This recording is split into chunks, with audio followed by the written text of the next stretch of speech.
You think being king is just a title? Wait till you hear about King Maha Vajiralongkorn of Thailand. His life is not royalty, it's a full-blown fantasy. Let's start with the money. This man owns land like no one else. Over 6,560 hectares of prime Thai real estate. That's 65.6 square kilometers. But that's not the jaw-dropper. He has 40,000 rental deals with developers. Just his property in Bangkok alone, valued at over $30 billion. You heard that right, billion. And it doesn't stop there. He holds 23% of Siam Commercial Bank, one of Thailand's biggest banks, plus a 33% stake in Siam Cement Group, the largest industrial powerhouse in the country. Together, that's another $9 billion in his pocket. Planes? He has 38 aircraft. Cars? Over 300 luxury vehicles. Boats? Add 50 more to his collection. Diamonds and gemstones? He has a vault full. He was born on July 28, 1952 in Bangkok. His father was King Bhumibol Adulyadej, the man Forbes crowned the world's richest monarch for years. Vajiralongkorn is his only son. Out of 4 siblings, he was the one declared crown prince in 1972. His elder sister had to give up her claim for him.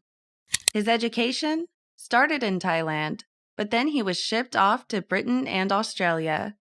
He trained at the Royal Military College Duntroon in Australia and got his military studies degree from University of New South Wales in 1976. He wasn't just a ceremonial soldier.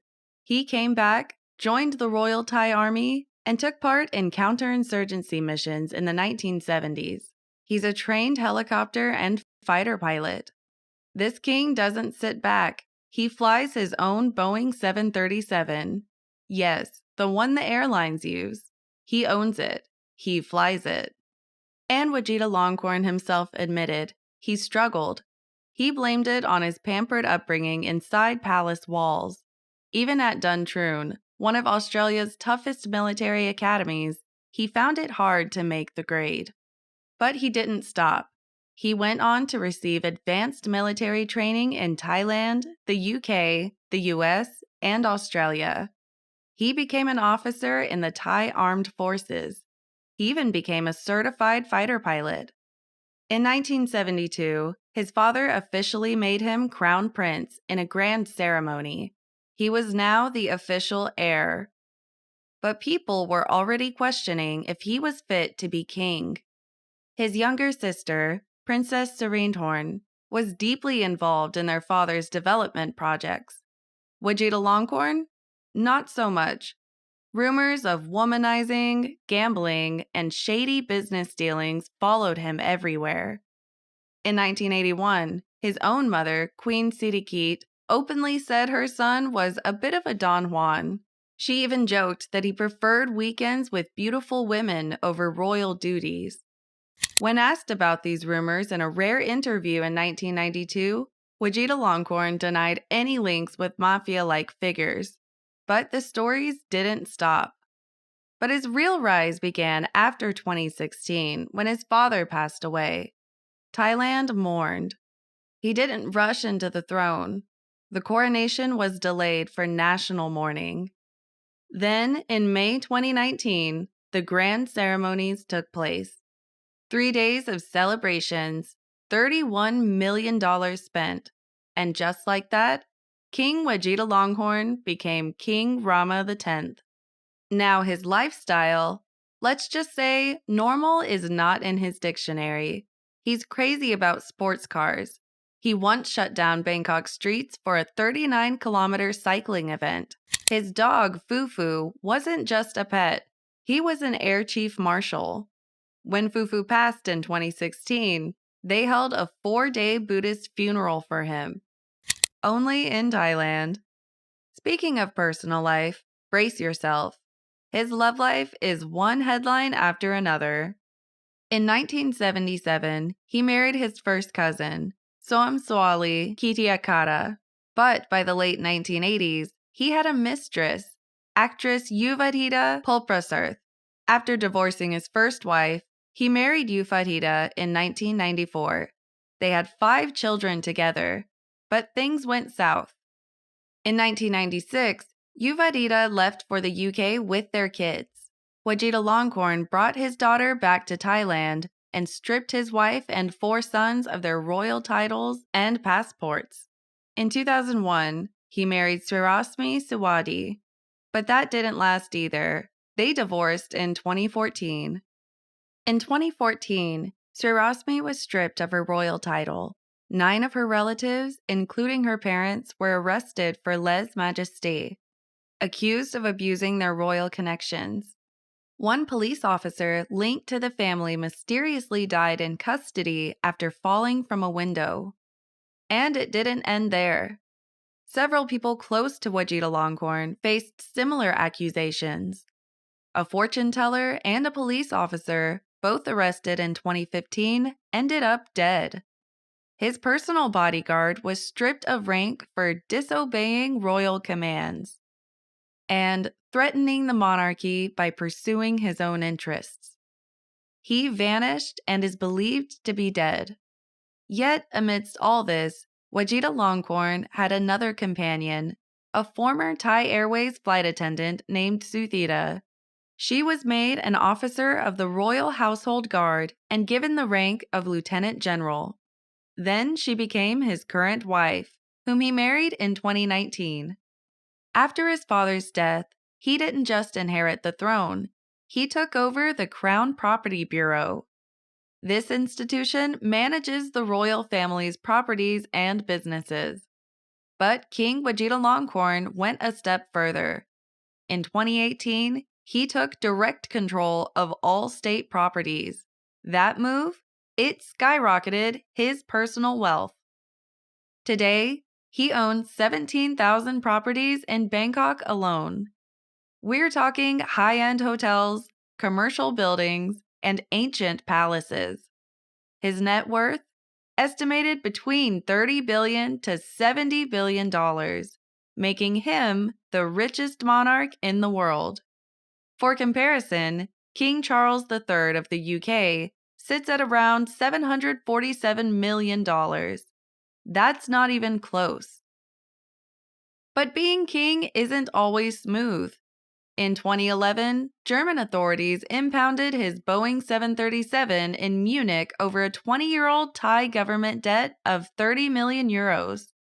Then, in 2016, reports surfaced that he might face an inheritance tax bill of over 3.5 million euros due to his properties in Bavaria. But he's not all about luxury. He initiated Crown Prince hospitals funded by public donations to provide medical services in remote areas of Thailand. Fast forward to July 2025. He celebrated his 72nd birthday with a massive parade at Bangkok's Royal Plaza.